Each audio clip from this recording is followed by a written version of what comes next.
everyone, Tyree here, and in today's video I'm going to do another movie review. The movie I'm going to review is called The Sandlot. I really enjoy this movie. The first time I saw it, obviously, is when I was a kid, because the movie itself came out before I was born, so I initially just watched it when I was really young. But even when I watched it the first time, it was really good, and watching it a second time now, I still have that feeling. So I'm basically just going to describe the movie to you, and then I'm going to give you my input on it. So, this movie is basically just about baseball.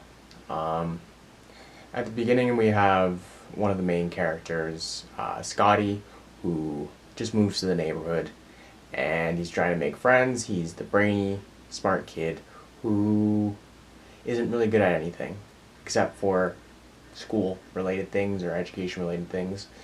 And then as we progress with the movie, he sort of learns how to play baseball, and his stepfather, I guess, he basically has this whole collection of baseball items, and one of them is a signed baseball signed by Babe Ruth. And basically, before I get to that part, I'm going to explain basically how this movie is laid out, because this one location is kind of the whole location for the movie. Like, there's obviously other locations, but this one location kind of builds the whole story and the title. So they go to the Sandlot. So at the very beginning, before they even touch that Babe Ruth ball, they have a argument with these rich kids, and they play baseball together. Both teams think that they get the win, and what ends up happening is the originals of the Sandlot, which is like Benny and Scotty and all the rest of the gang that are there. They're all friends, and they got challenged, or rather, it was kind of mutual after a bunch of insults went back and forth. And the game started, and Benny and his crew absolutely destroyed them. And then we transitioned to a carnival. Everyone starts chewing tobacco for whatever reason. Like, they're kids, and they're, I don't know, it was pretty funny because they ended up throwing up after. After that, we have some more baseball. We hear a story about the giant dog who lives over the fence, who we see at the beginning and hear at the beginning, but we don't really get a full glimpse of him. And then basically we just hear like legends around him. He's this big giant monster who eats kids, and a whole bunch of stories to make up a big character.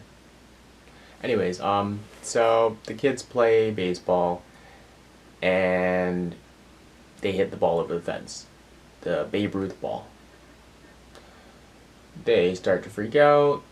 They build a bunch of devices to try and get the ball from over the fence, and actually I was really, that part for me was really impressive, because there were so many little gadgets that they used. Like, it was really that part was really creative, and I really liked it, because like they had so many different devices that were for the same purpose of just getting the ball. So it was pretty cool. So what ends up happening is Scotty and Benny both have a dream about Babe Ruth. We only get the visual of Benny's dream. Benny has a conversation with Babe Ruth. They then go back, as advised by Babe Ruth, to go and get the ball. Benny puts on his best shoes, jumps over the fence, lands, goes face to face with the dog, who drops the ball in the middle of them. The two of them have a little stare down. Benny looks, and then he begins to sprint. He grabs the ball after sliding, and he runs for the fence. He hops over it, and the dog that was on the chain is now off the chain, and he is on the loose, and he is after Benny. So from this point on, we just see a chasing scene. This part was pretty cool too, because there was just so many different locations, and the one part I knew it was gonna happen before it happened, but it was really cool, because they were just watching a movie, and then like you kept getting like little snippets of the movie, like something was gonna happen, but it didn't happen until obviously Benny slid underneath the theater, and then the dog jumped through the projection screen. So I thought that part was great, and the build up for it too. Like it was like tease, tease, tease, and then they gave it to us. So basically, what ends up happening is he runs all the way back to the Sandlot, jumps back over the fence, but this time he's very exhausted, so he just collapses. The dog basically gets there, jumps back over, but what ends up happening is the fence falls on the dog. It looks as if the dog is dead or is about to die. The kids have empathy, and they all try to help the dog, or rather Benny and Scotty try to help the dog. They lift the fence, the dog is free, and now the dog is no longer a beast, and the hype around him is sort of gone. And then they knock on the door to talk to the owner, who they find out is blind. So, like, there was a lot of stories about Mr. Myrtle and him being really mean, and obviously people just had a misconception, and they found that out themselves. They went inside, they had a conversation, they showed him the ball, or rather handed him the ball. He felt it. He described, or rather showed, his case of baseball valuables, which included a signed baseball for Babe Ruth, or rather that has Babe Ruth's initial as well as other teammates, and yeah, so we find out that character knows Babe Ruth on a personal level, and basically he used to play too, and then he stopped because he got blind, and basically he says he'll give them that baseball instead of giving back the damaged baseball, which is covered in dog goop and all kinds of dirt and sand, and it's not really valuable anymore. But no, he says that if they come back and have a couple conversations with them, then he will call it an even trade, and they agree. And then we transition towards the end, and we get more narration, which happens from the beginning to the end of the movie. That was a cool part too. It's basically, I guess it's Scott. Yeah, I think it's Scotty's point of view, and he's just telling the story of, I guess, his childhood. So we get to the end. He tells us what happens to everyone and how they left the Sandlot and what happens to their lives. Some become pilots and other things. Benny ends up going to the MLB. We get a clip of him,